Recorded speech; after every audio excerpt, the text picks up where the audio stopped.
We're in front of DT's Coffee Shop, which is a famous staple of Spruce Pine.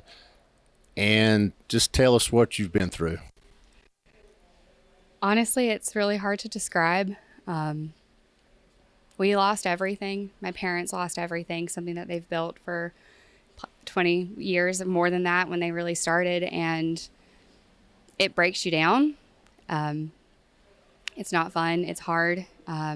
We're grateful that we're alive. We're grateful that our homes are okay right now for the most part, and that we have a lot of good people to lean on and people who are helping us. But we lost everything. We don't have necessarily the immediate funds to start rebuilding, but we want to be able to rebuild. We want to do it for the community. We want to be here for our neighbors and our friends. And, you know, my parents didn't grow up here. They moved here and they've made this their home. You know, I didn't grow up here. I moved back here to be with them and to be around. And this community's really stuck with us, you know, especially when you're not from the area too, and you do make your place in the community the way they have. We have some really great neighbors and really great people in this community who want to help take care of us. And we're really appreciative of that. There's a lot of work to be done. There's a lot that we still need to figure out.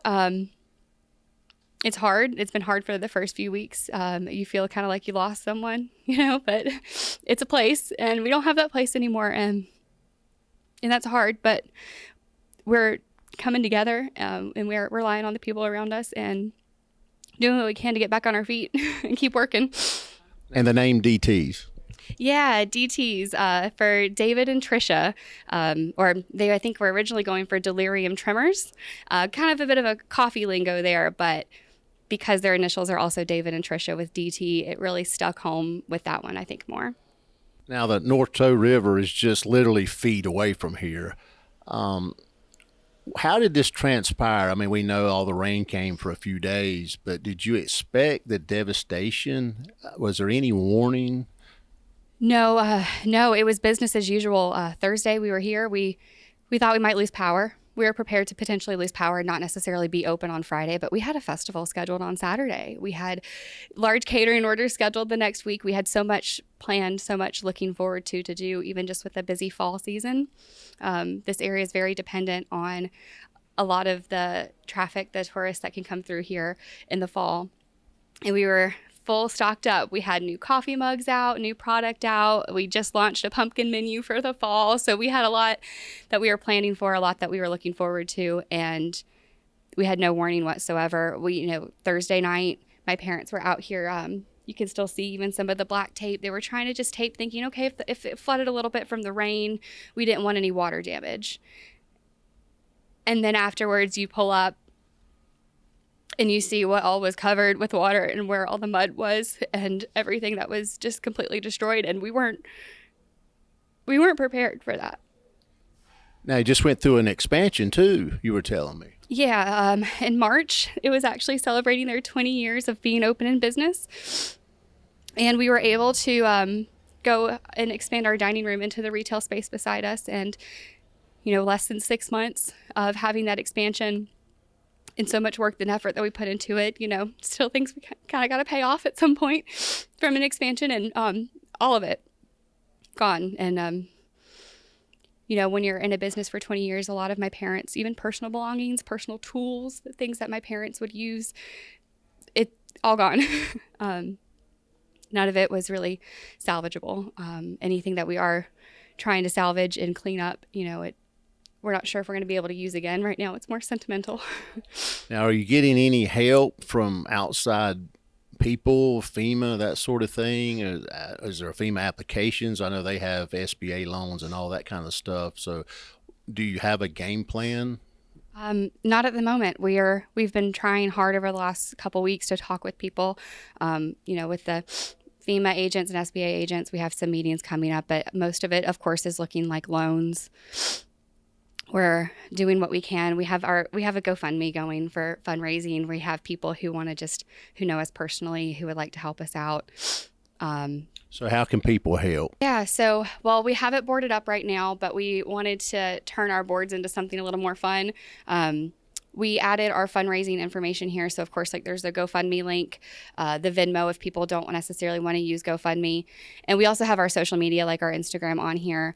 And we have people, if they're interested in helping and they don't necessarily want to use a GoFundMe option, they're always welcome to reach out to us like on Messenger and through Instagram Messenger. We are diligently trying to keep the correspondence going because there's a lot of people reaching out, and we have people inside right now actually working, trying to help clean up a little bit and get the place prepared for the next steps when we know what those are. We're doing what we can to find grants or any kind of funding so we don't have to do loans. You know, we are a small business. These are my parents. And if they take out a loan to rebuild their business, like that's just, we don't need loans right now, you know? We don't need loans right now. So we're going to see what we can do outside of that moving forward. But ultimately right now, just fundraising what we can. Anything else you'd like to say? Well, no, thank you for talking with me today. Thank you for wanting to bring awareness to this community. I don't know if I'm necessarily the number one spokesperson for the community, but for DTs, you know, this is my family and this means a lot to us. And I just thank anyone and everyone who has been helping to this point and who wants to continue to help. You know, not just us, so many people in this area need help right now. So many people need help right now. And we just appreciate anyone who is willing to be a part of that. We're here with Katie. We're in Spruce Pine, North Carolina, downtown. And Katie, tell us a little bit about yourself. So I'm Katie Elkins. I work for Downtown Spruce Pine. I'm the media and marketing coordinator.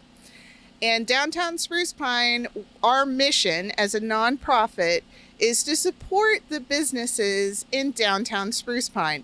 As you can imagine, my job has changed a little bit in the last 3 weeks. Well, the devastation of downtown, especially on Lower Street here, how high did the water get here? So you can see behind us, I've got this blue line that says, this is how high the water rose. We will rise higher. It's about 8.5 feet. And that's the water. That doesn't include the debris that was in the water. And the mud at this level was about 6 inches deep. And towards the back end of our park here, it was about 15 inches. Now, how high above normal stage of the river? Because the river's down a lot. It looks like it's like 20 feet down. So it's like 20 to 30 feet above where it is now. That's exactly right. It's about 30 feet down from here. So no one was expecting this. Well, I know it started raining like Tuesday. And how were people preparing as far as, you know, maybe a minor flood or maybe a lot of rain and wind? How was the community thinking of the event before it happened? So it actually started raining Wednesday, and it was Wednesday evening, and then Thursday it really picked up, and Friday it was a full-on cyclone. We were not prepared. How quick did the water rise? Do you know? So between Thursday evening and Friday morning, that's when it rose about 20 feet. Now, what are you doing and the community doing to try to get these businesses back up and running?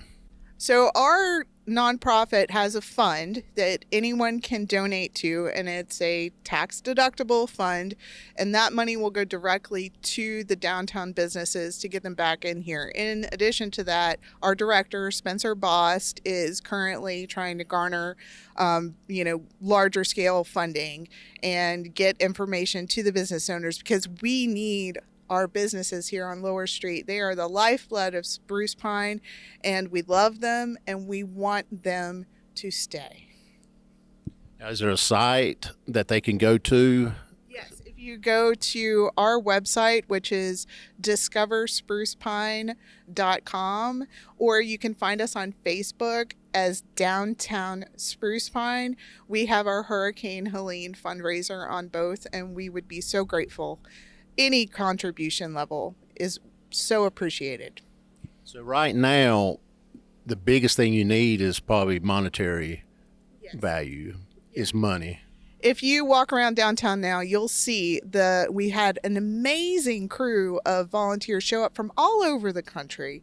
And they came and they gutted the buildings and they power washed and they cleaned them out. And you would not imagine had the giant piles of just debris that were out here. So we were blessed with that, and we're going to continue to need volunteers. But the reason you don't see many people down here right now is that businesses and individuals are waiting on funding so that they can rebuild and get back into operation and get their employees back. As far as volunteers, you said from out of state, across the country, FEMA. I mean, has the help from the governmental agencies been adequate, you think? I can't speak to that. My life has been centered around this little building right here for the last 3 weeks. But I do know that we've had volunteers from all over the country, and we had 700 linemen come from Canada. We had people from Washington State, California, Maine, Idaho, Iowa, West Virginia, Maryland, Rhode Island, just everywhere. Tons from Texas. The big state of Texas. Now, infrastructure, communications, how is that? It's getting better, but that was really the thing that made this so complicated right at the beginning, is because our communication was gone. And my cell phone doesn't work. We don't have internet. We don't have power. We just got water back, but that's been really tricky.